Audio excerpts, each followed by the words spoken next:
Nick Tomboulides, thanks for talking to Reason. Great to be on with you, Nick. So give me the elevator pitch for term limits. How would they function? What are the limits that your group wants to put on Congress critters? And then, what goals would they achieve? Sure. Well, the basic premise of term limits, in my opinion, is that when the trash gets old, filthy, smelly, and disgusting, there's really only one thing to do. You've got to take it out. That's what we're aiming to do. Throw the bums out, get a fresh start with people who don't necessarily come to D.C. to build their own empires. People are frustrated with Congress. 60% of Americans say that they would fire every single member of Congress if they could.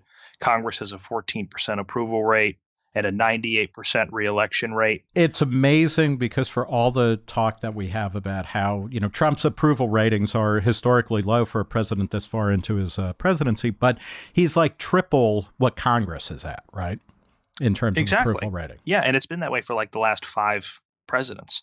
And it's a sign of a very dysfunctional and broken system. As you noted before, their record has been an absolute disaster. I think they engage in pretty much permanent short-term thinking at the expense of future generations of Americans who will be saddled with this kind of debt, with all these unfunded liabilities. And I guess if you're a member of the Dingell family, you're not saddled with debt. You're saddled with the promise of a congressional seat sometime over the next 100 years, right? Yeah, it's like a royal inheritance or something. Because the Dingell, a Dingell has occupied the seat of John Dingell, which is now, I guess, Debbie Dingell. His wife is occupying it now, but that's been in the family for like 100 years or something, right?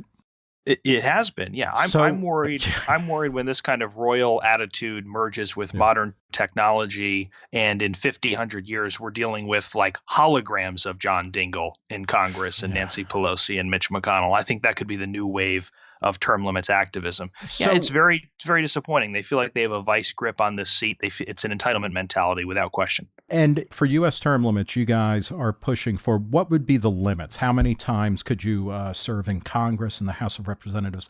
How long could you serve in the Senate? So my personal preference is 1 term in office, 1 in prison.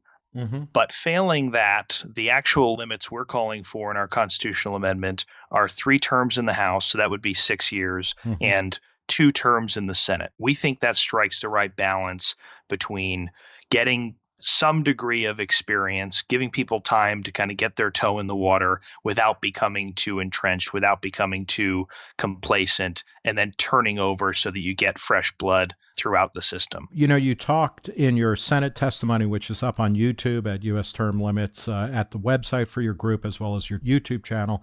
It's interesting stuff, but you talk about how, the minute that you get into office, you're working on re-election. That's particularly true for congressional members of Congress in the House.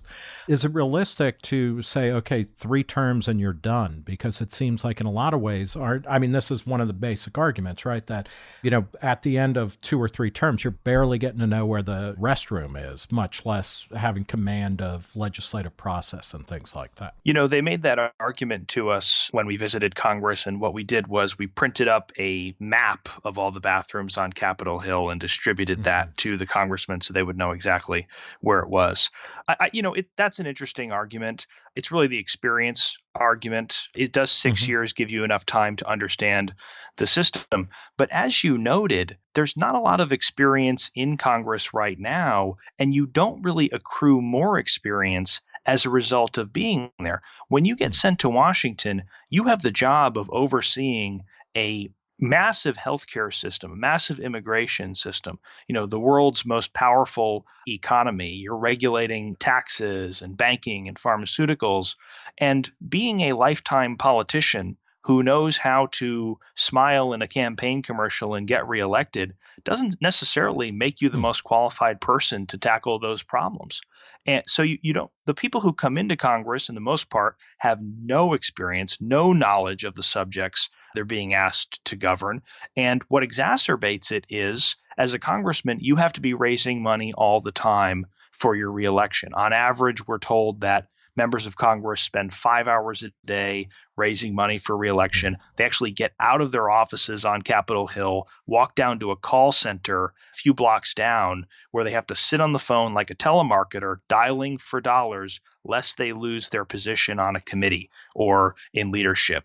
The leadership are literally extorting them through this process. So they're not getting the experience they need because they're too focused on reelection. I think that explains why they never read these 1,000-page bills we're always hearing about on the news.